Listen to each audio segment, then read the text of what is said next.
नमस्कार दोस्तों आज बात करते हैं खेसारी लाल यादव के पेप्सी वाला गाना के बारे में ना। उसमें सिर्फ और सिर्फ हम बोलेंगे, आप लोग कुछ नहीं बोलिएगा दोस्तों, क्योंकि मार हो जाएगा।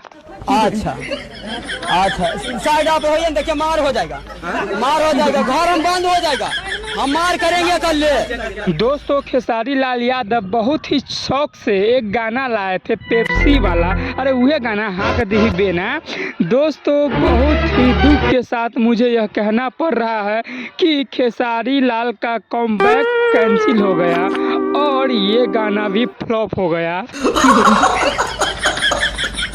जी हाँ दोस्तों, खेसारी लाल यादव कितना भी चाहते हैं कि हम अपने आप को कमबैक कर लेंगे ना, होता ही नहीं है। अगर हम करें तो करें क्या, बोले तो बोले क्या। दोस्तों जितना रिकॉर्ड रोहित शर्मा के 0 पर आउट होने का न है, ऐसे ज़्यादा रिकॉर्ड खेसारी लाल का गाना फ्लॉप होने का है।